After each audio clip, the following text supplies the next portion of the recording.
You ready?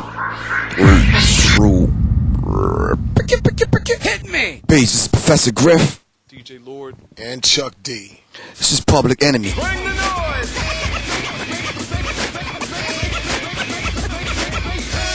Hey, yo, Chuck, that illin'. We chillin'. Bring the noise! Yo, PE in the house. Stop feeling. Yo, Chuck, show what you can do, boy. This is PP2G TV and I'm sitting here with Public Enemy in Tilburg 013, where they gave a stunning performance. They rocked the crowd. How are you doing? I'm doing well. The show was good. Well, yeah, you know, I mean, we try to give our all every night, and we try to make sure that we don't ask the crowd to move. We try to make them move.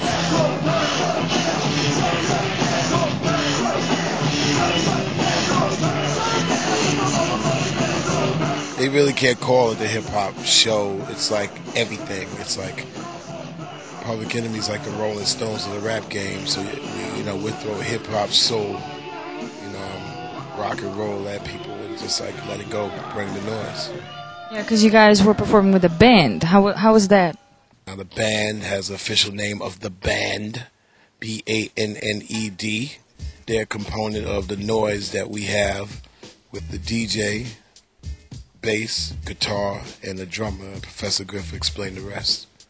A lot of times if you're performing songs for 10, 15 years, you got to do something else. Do you understand what I'm saying? So yeah, the band thing works. But then again, we got musicianship all around us, man, with Brian Hartgroove on bass, Kyrie Wynn on guitar, and New York City Mike Faulkner on the drums. It's like it just opens it up, and then what Lord brings to it along with the band, it just makes it happen, definitely. So what I noticed is that the public wants the older songs. What made you guys decide to do another album? We're always going to make records. We have 4 studios. We have a lot of musicians. We have a label called Slam Gems. That's www.slamjamz.com. And it's about the expression of your soul, your spirit, and your musicianship. And we got New World Order that's out right now. And there's quite a few gems on that we'll put inside our stage show for the next year. And see where it goes. But it's almost like the Rolling Stones. They've been around for like 40 years, and when they keep doing their new records, and nobody really asked them why they keep doing it, other than the fact that it's music, and that's what they do as musicians. They keeping on. And Public Enemy, we come out of hip-hop, and we keeping on because also we have a meaning with, with what we stand for, and also we gotta lead the way for showing rap artists that they could do 100% of their abilities when it comes down to presenting themselves. DJ Lord, give me that cut. Bring that beat back. Yeah, that's what's up. Bring that beat back. Come on, that's what's up. Bring that beat back. Bring that beat back. The beat goes. No shortcuts. You could never have a shortcut on stage. You got to give your all. The stage has not changed from Shakespeare. It's still, the stage and the audience. You got to be able to present the audience everything you got. And you can't be lazy depending on videos and depending on production of records. And I think that's where hip-hop has gotten lazy, because they can make records easier or they can shoot videos easy. It's just like they just let that try to go out and do the work. And you gotta be better than your videos and be better than your records and make people go back to the record and say, oh, that's a reminder of what I saw.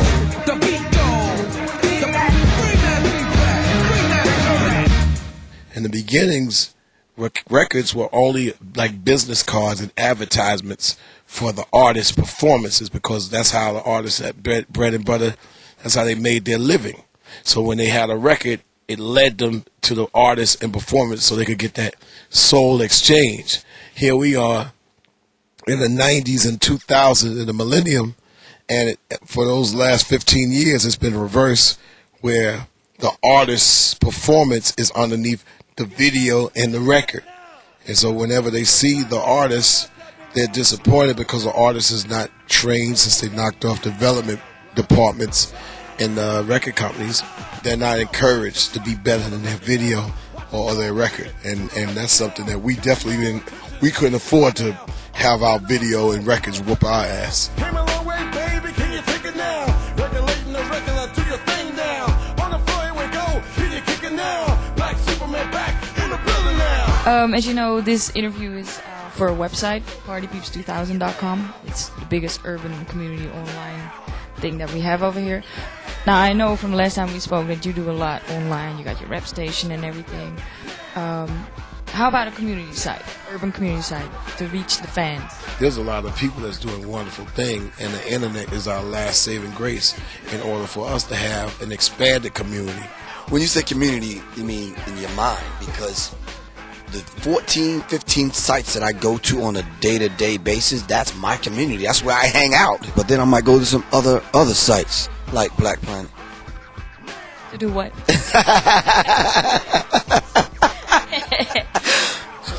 I know, to find out what's going on, man, other people's heads. Okay, so would you sign up for Party Peeps 2000? Of course. Party Peeps 2000 also gives upcoming artists a chance to do something. How do you guys feel about that? Do you have that same thing going on with Rap Station or your other sites? Trilogy, I think he could explain it a lot. We had the first contest where people took acapellas. They went to slamjams.com and Rap Station, and acapellas were downloaded 11,000 times. 400 mixes were submitted, and people that had mixes on the Revolution album, you know, we had a winner from Argentina and Buenos Aires, and a winner from Austria, as well as 2 winners from the United States out of the 4 mixes. And believe me, it showed that there was virtual studios all over the world. Yeah. Flavor Flav back in your face with the hot track, boy. New World Order Bring that beat back. is another word for like ball of confusion. You know, the world is in a ball of confusion over the whippings of mass distraction. You know, so it's a global warning against the whippings of mass distraction.